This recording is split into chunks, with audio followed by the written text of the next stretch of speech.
प्रभु यीशु के समान दिखने वाले, प्रभु यीशु के समान स्वभावों के धनी, प्रभु यीशु के लिए मरने के लिए अपने आप को योग्य पाए जाने के कारण आनंदित होने वाला, और प्रभु यीशु के समान अपने शरीर में 5 घाव पाकर अपने आप को प्रभु यीशु के लिए अर्पित करने वाला, और प्रभु यीशु के लिए भैंस के ऊपर चप्पल के माला पहनाकर सांप के घर में बहुत दिनों तक रहने का दंड, बिच्छुओं के साथ रहने का दंड, पुराने जमाने का चूना के अंदर मिर्ची पाउडर डालकर उसके अंदर, उस कमरे के अंदर रहकर समय बिताने का दंड, उनके शरीर को चाकू से काटकर उस घाव में मिर्ची का पाउडर लगाकर पहाड़ के ऊपर बिठाकर उनको दुख दिया जाता था।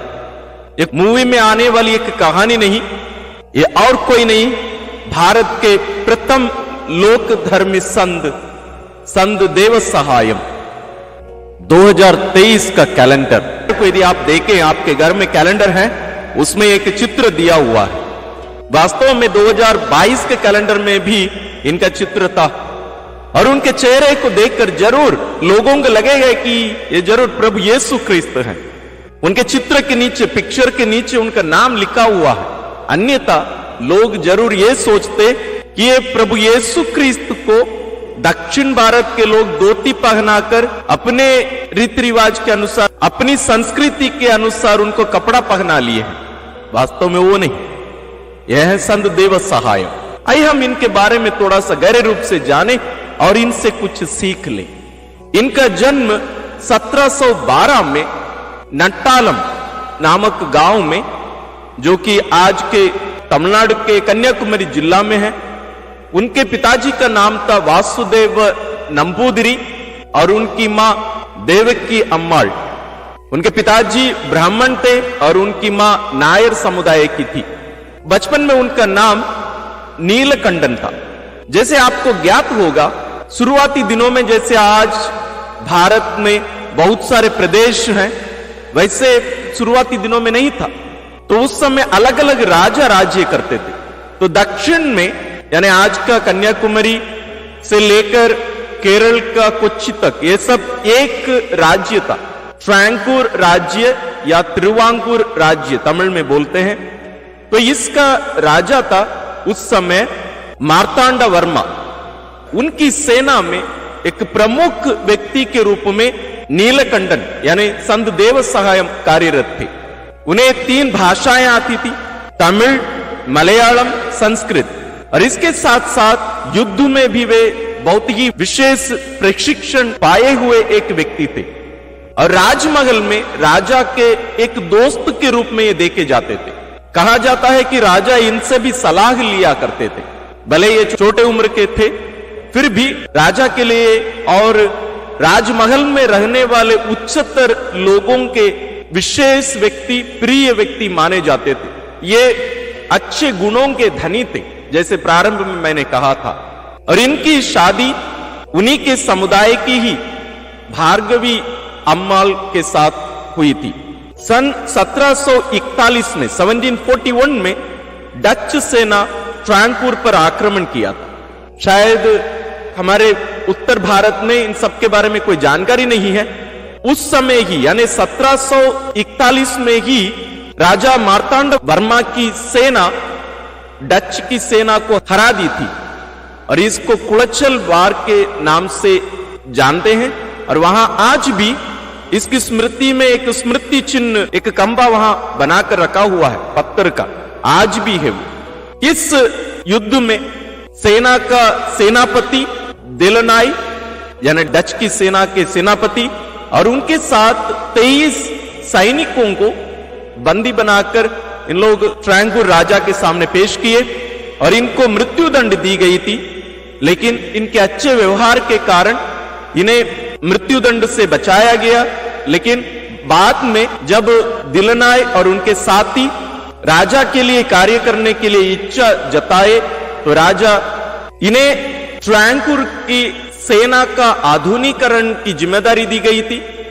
और ये सेना को इतना विशेष ट्रेनिंग दिए कि मदुरई और अन्य आसपास के जो बड़े बड़े राजा हुआ करते थे, उन्हें ये कर दिया करते थे पहले, लेकिन इनके आने के बाद यानी दिलनाय के आने के बाद वो सब बंद हो गया, क्योंकि इनकी सेना भी बहुत ही मजबूत हो गई थी। इसके बाद हम देखते हैं नीलकंठन के जीवन में एक उतल पुतल होने लगा, उसके जीवन में अशांति आ गई, मानो दिलनाय के आने के बाद में वहां आंधी तूफान उनके जीवन में आ गया। घर के लोग सब बीमार हुए, उनकी संपत्ति सब नष्ट हो गई और ये बेचैन होने लगे। इसके पहले ही, जैसे हम पहले ही देखे, दिलनाय राजमहल में भी कार्य करने शुरू कर दिए थे। तो इन दोनों के बीच में यानी नीलकंठन और दिलनाय के बीच में एक गहरी दोस्ती वहां शुरू हुई और दोनों बहुत अच्छे दोस्त थे। तो दिलनाय नीलकंठन को दुखी देखकर उनसे पूछा करते थे क्या हुआ, तो वे अपने दुख को उन्हें बताए।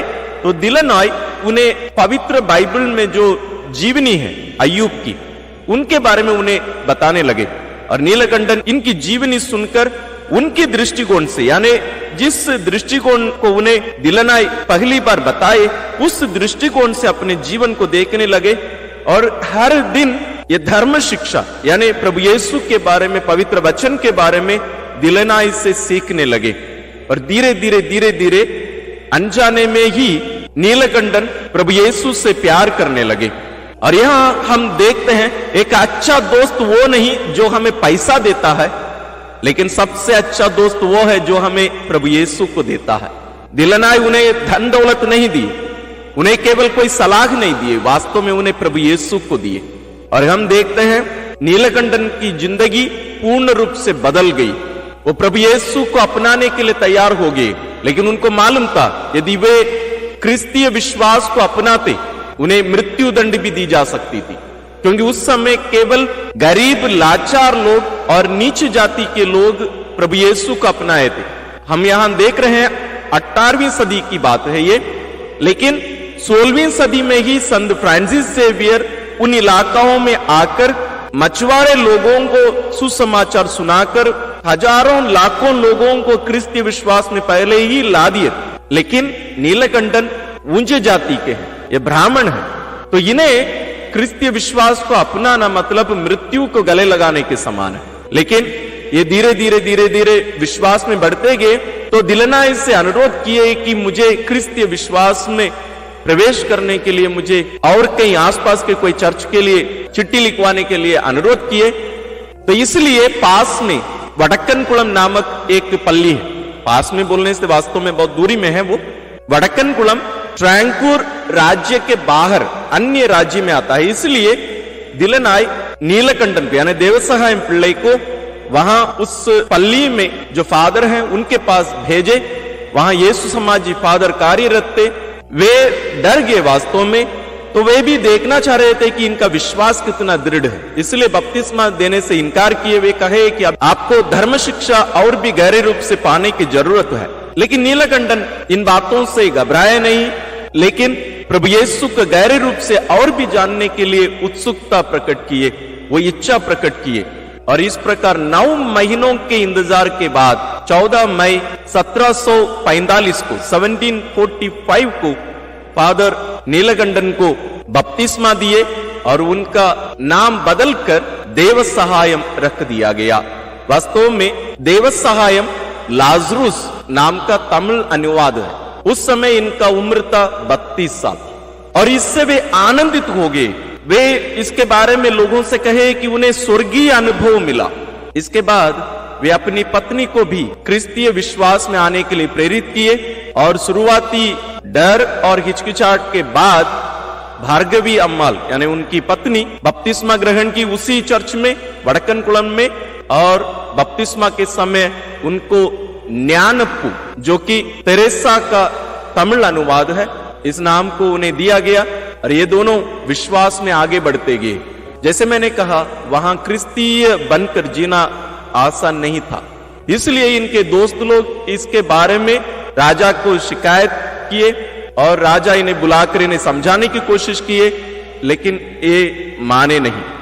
तो इसलिए राजा इन्हें मृत्यु दंड सुनाए और देवसहाय मृत्यु दंड की बात सुनकर इतना ज्यादा आनंदित हुए, वे कहने लगे कि मैं तैयार हूं।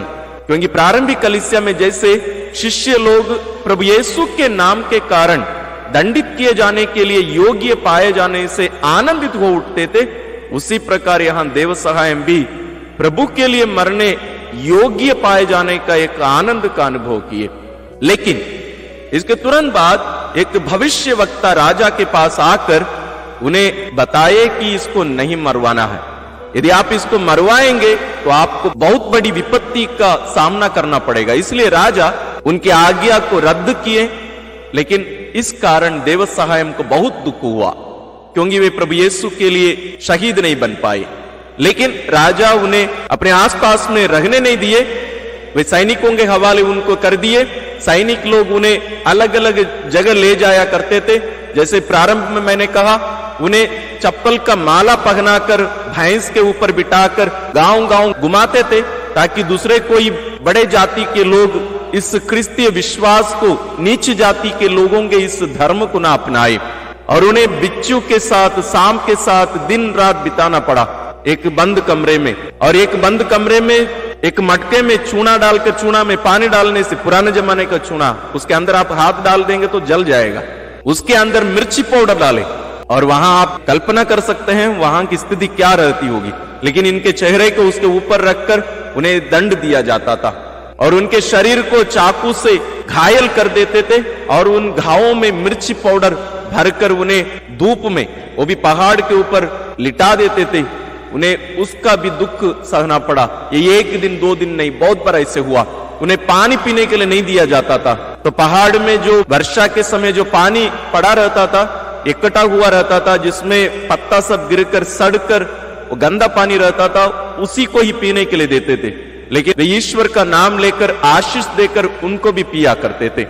और उन्हें 2x2 का बॉक्स में बंद करके, उसके अंदर माटा मतलब जो लाल चींटी रहती है, बड़ी बड़ी चींटियां जो आम के पेड़ में आप देखे होंगे झुंड में रहते हैं, उनको लेकर उस बॉक्स में डालकर बंद कर देते थे। आप कल्पना कर देखिए इनको कितना दुख सहना पड़ा। लेकिन कभी भी वे कुड़कुड़ाए नहीं, वे कभी भी दुखी नहीं हुए। वे उस प्रेम में, प्रभु यीशु के लिए उनके अंदर जो प्रेम था वो बढ़ता गया। 7 साल तक उन्हें ये दुख उठाना पड़ा। और पेरुविले नामक एक जगह पर उन्हें 7 महीनों तक सूखा हुआ एक नीम पेड़ में उन्हें बांध के रखा गया था। वो सूखा हुआ नीम पेड़ पुनः जीवित हुआ, ये इतिहास है। हम भी वो जगह गए हैं, लेकिन वो पेड़ आज नहीं है। लेकिन उस जगह पर पेरुविले में उन 7 महीनों के समय में आसपास के लोग सब उनके पास आए। निस्संतान लोग उनकी प्रार्थना के द्वारा संतान पाए, बीमार लोग छुटकारा पाए, और बहुत सारे लोग विश्वास में आए। और कहा जाता है उस समय पवित्र परिवार इन्हें दिखाई दिए और इन्हें ढाढ़स बंधाए, इन्हें विश्वास में दृढ़ रहने के लिए इन्हें प्रोत्साहित किए। आज भी वहां बहुत सारे लोग इन जगहों में आकर इस महान संत से प्रेरणा पाते हैं। और वहां से उन्हें आरलवाई मोली लेके गए। आरलवाई मोली आज आप जाएंगे, वो एक बहुत बड़ा पहाड़ी इलाका है, जंगल था वास्तव में उस समय में। आज वो एरिया पूरा बदल दिया गया है, उसका चेहरा बदल गया है। वहां उन्हें 14 जनवरी 1752 को सैनिक लोग उन्हें गोली मारकर उनकी हत्या की। लेकिन हम संत देव सहायम की ओर से, उनकी दृष्टि से यदि हम देखें, तो वे अपने आप को प्रभु के लिए अर्पित किए, बलि चढ़ा दिए। और कहा जाता है उनके शरीर में भी 5 घाव हुए, जैसे प्रभु यीशु के थे। और उनकी मृत्यु के कुछ समय पहले वे सैनिकों से अनुरोध किए थे कि उन्हें आखिरी बार प्रार्थना करने का अवसर दिया जाए। और सैनिक लोग भी वो अवसर दिए, और वे वहां घुटने टेक कर प्रार्थना किए। और जहां वे घुटने टेक कर प्रार्थना किए, वो जगह आज भी, उस जगह पे हम गड्ढा देख सकते हैं। वहां लोग तेल डालकर उस तेल को ले जाकर पवित्र तेल के रूप में उपयोग करते हैं। जहां उन पर गोली चलाई गई थी, वहां पर आज हजारों लोग हर दिन आकर इस महान संत से प्रेरणा पाते हैं। और उनके शरीर को कुछ दिन बाद ही विश्वासी लोग पाए उस पहाड़ी इलाका में, और उन्हें केवल कुछ हड्डियां मिली थी। उन हड्डियों को ले जाकर संत फ्रांसिस जेवियर द्वारा ही बनवाए गए उस चर्च, यानी कोटार धर्म प्रांत का जो महागिरजाघर है, कैथेड्रल है, उसके वेदी के सामने ही उन हड्डियों को दफनाया गया। आज भी हम उस जगह पे जा सकते हैं। इन्हें पिछले साल ही संत घोषित किया गया था, यानी 2022 में। ये संत हमें क्या चुनौती दे रहे हैं आज के परिवेश में, जब चुनौतियां हमारे सामने हैं यीशु के होने के कारण बहुत सारे लोग विश्वास से दूर हो जा रहे हैं। लेकिन यहां एक जन जो दुखों को अपनाने के लिए आगे बढ़ता गया, आज संत देव सहायम आपको और मुझे चुनौती दे रहे हैं। एक राजा के दरबार में, एक बहुत बड़े अधिकारी के रूप में, एक धनवान के रूप में वहां रहकर वे आराम से जी सकते थे, लेकिन उनको देखे 7 साल के दुखों को वे गले लगाकर आज एक संत के रूप में, विश्वास के एक तारे के रूप में हमारे सामने चमक रहे हैं। हम इस महान संत से प्रेरणा पाए और प्रभु यीशु के लिए जीने के लिए एक निर्णय हम अपने जीवन में लें। और वास्तव में संत देव सहायम मां मरियम से एक विशेष भक्ति रखते थे, इसलिए उनकी मृत्यु के पहले जो अंतिम प्रार्थना वहां आरलवाई मोड़ी में लिखी हुई है, प्रभु यीशु और मां मरियम, मैं अपनी आत्मा को आप लोगों के हाथ में अर्पित करता हूं। यह प्रार्थना है। हम इनके द्वारा ईश्वर से प्रार्थना करें, इनसे प्रेरणा पाए और इनके समान जीने की कृपा हम ईश्वर से मांगकर हम अपने आप को भी इनके समान बनाए। संत देव सहायम, जिनका नाम का अर्थ है ईश्वर ही मेरा सहायक है, गॉड इज माई हेल्प। हमारी भी ईश्वर ही सहायक बने, हमें भी सच्चे क्रिस्तीय बनने में संत देव सहायम हमारी सहायता करते रहे।